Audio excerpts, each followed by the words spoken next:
Hello, everybody. Nik Hobbs here for Sky Sports with a very special guest. We are joined by the one, the only middleweight champion of the world, Israel Adesanya. Izzy, great to see you. How are we doing, man? We are great, Nick. We are great. How are you?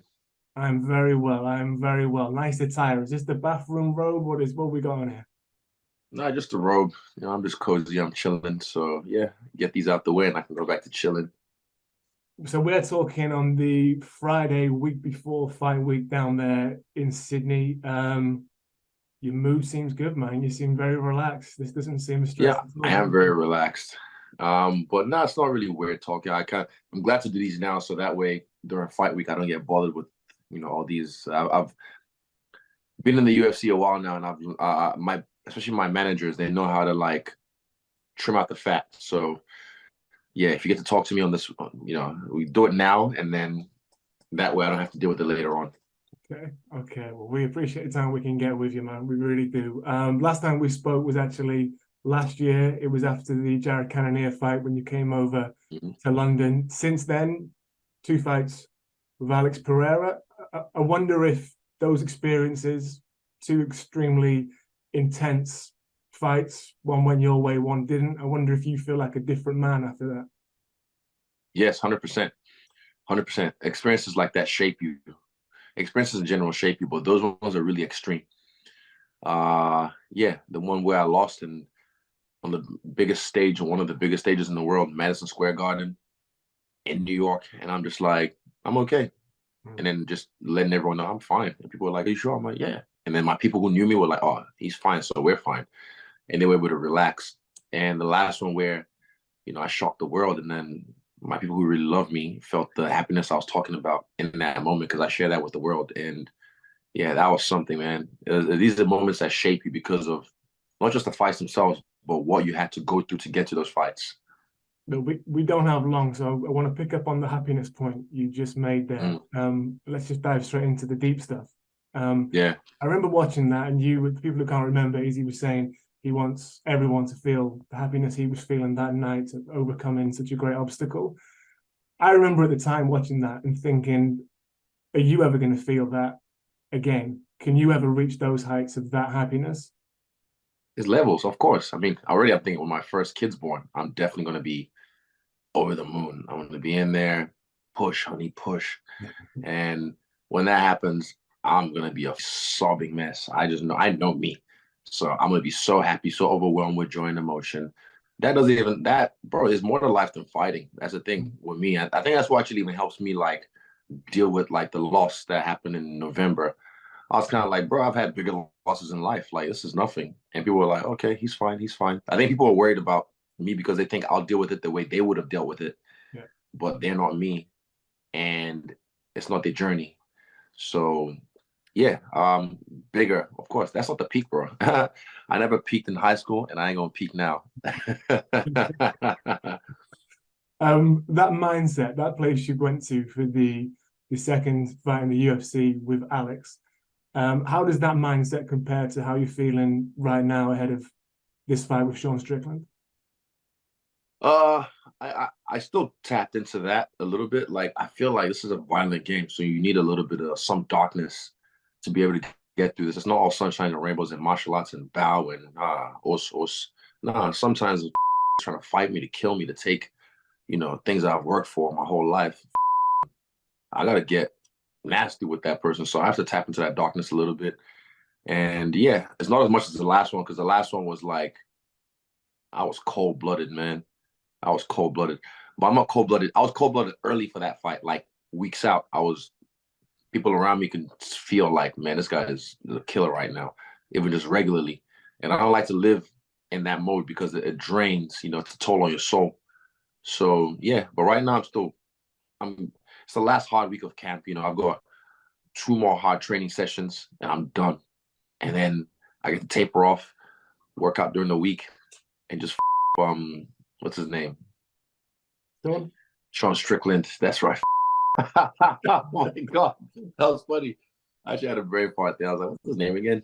We know he's going to come with some outlandish trash talk next week. I'm sure you're ready for it. There's the old I got saying. some trash talk on my own.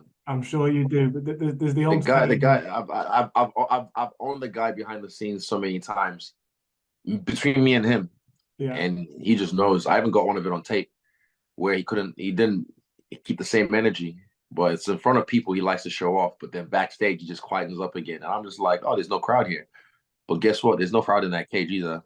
It's just me and him. So it's just gonna be me and him. Like, trust me, when you've met someone and you've met them on that kind of level, when it comes to battle or violence, and they want to perform for the crowd, that's cool. But when it's just you and them alone, and the energy is not kept, like Pereira kept the same energy no matter what. I saw him at the airport randomly out of nowhere.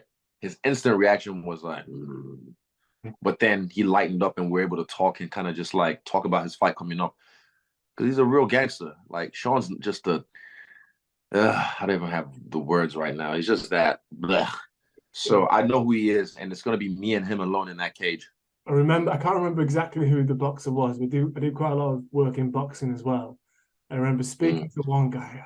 Was it Tony Bellew? I think it might have been Tony Bellew, and it was when he had a yeah, match big with dog. someone, and he said, "You've only got one chance to act tough, and if in that initial meeting with someone you freeze, Wow. you don't show it, the next time you see them, if they try and turn it up, it doesn't have the same sort of effect. So you find Ah, out what they're really like." that's probably why I never thought that's a good way to put it. It makes sense, 100%.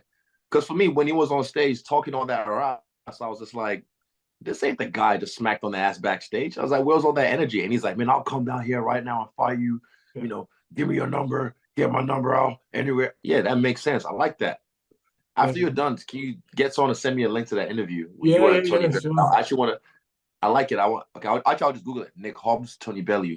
I'll Yeah. Google that. See if you can Yeah, find it. Yeah, it's out there somewhere. If I remember if it was with someone else, I'll try and get it for you. But yeah, it was a cool little yeah. Well, if moment. not, just send it to me. Just find a way to send it to me. Cool. It made sense to me because yeah, when you see you guys up there trash talking, there's so much goes on behind the scenes that we don't get to see. And I suppose that's the stuff that really matters when it comes to intimidating somebody, trying to get in somebody's head. The public stuff is the Yeah, show, right? it's a clown show, and you know that kid in the back of the class that just disrupts the class by talking over people to try and get his point across. That's him.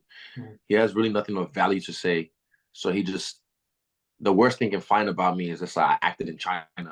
I acted on a skit in China, and then he's just like using that as like a oh, look at this guy. I'm like, okay, yeah, I traveled. I worked around the world. You've never even left your country.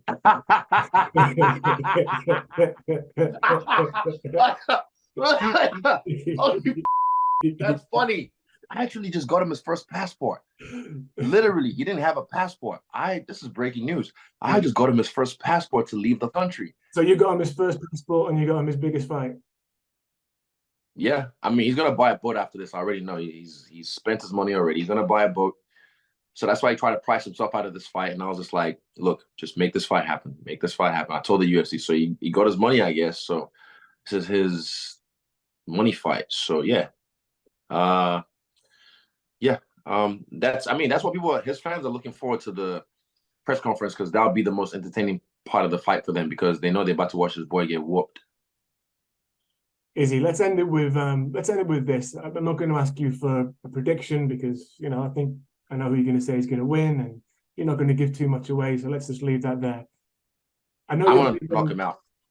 There we go. I'll take that. I'm gonna knock him out. It's not no ego, no nothing. It's just 1 + 1 is 2.